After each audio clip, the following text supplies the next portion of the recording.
జనవరి 1953 మషోబ్రా శిక్షణ కేంద్రం. రాత్రి విపరీతమైన మంచు కురుస్తుంది.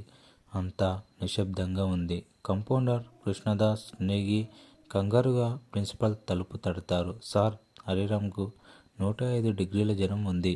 పరిస్థితి విషమంగా ఉంది. బయట మంచు తుఫాను వల్ల జీపు వెళ్ళడం కష్టమవుతుంది.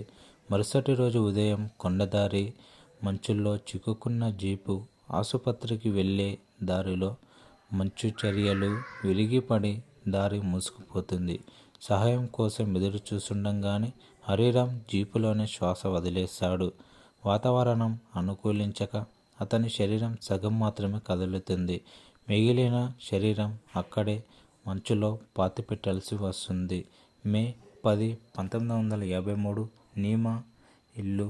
మధ్యాహ్నం. వేసవికాలం. అందమైన పర్వతం. నీమా తన పిల్లలతో తిరిగి మషోబ్రాకు వస్తుంది. ఆమెకు హరిరామ్ చనిపోయిన విషయం తెలియదు. నీమా కిటికీ దగ్గర కూర్చొని ఉండగా బయట ఎవరో పిలిచినట్లు అనిపిస్తుంది. అది హరిరామ్. మేం సాబ్, ఎలా ఉన్నావు? వీరా ఏది? నేను తనని తీసుకెళ్ళడానికి వచ్చాను.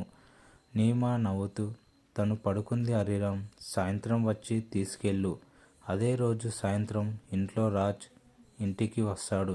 నీమా మధ్యాహ్నం హరిరామ్ వచ్చిన విషయం చెప్తుంది. రాజ్ ముఖం పాలిపోతుంది.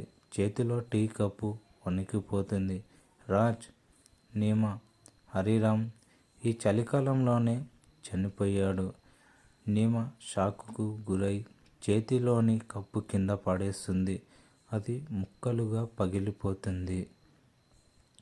క్యాంపస్లో అందరూ మొబైల్ సినిమా వ్యాన్ దగ్గర అకెన్ సినిమా చూడడానికి వెళ్తారు. నీమా తన చిన్న పాపకు జ్వరం రావడంతో ఇంట్లోనే ఉండిపోతుంది.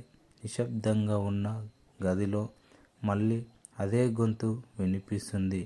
నేను వీరాని తీసుకెళ్ళడానికి వచ్చాను. నీమా కిటికీ వైపు చూస్తుంది. అక్కడ హరిరామ్ భయంకరంగా ఉన్న కళ్ళు లోతులో పోయి ముఖం పాలిపోయి ఉంది. చిన్నారి వీర ఆ ఆత్మను చూసి నవ్వుతూ కిటికీ వైపు వెళ్తుంది. నీమా ప్రాణభయంతో పరుగులు తీస్తుంది. వెంటనే వీరాని లాక్కొని తన 2 పిల్లలను తీసుకొని చెప్పులు కూడా లేకుండా బయట పరుగు తీసింది. దారిలో ముళ్ళు రాళ్ళు కుచ్చుకుంటున్నా పట్టించుకోకుండా మెయిన్ బిల్డింగ్ వైపు వెళ్తుంది. ఆమె వెనుక ఒక నీడ ఆత్మ ఆమెను వెంటాడుతూ వస్తుంది. చివరికి ఆమె ప్రిన్సిపల్ భార్య రచయిత్రి తల్లి ఉన్న గది తలుపు తడుతుంది. తలుపు తీయగానే నీమా స్పృహ తప్పి పడిపోతుంది. నీమాను లోపలికి తీసుకొని తలుపులు వేస్తుంది.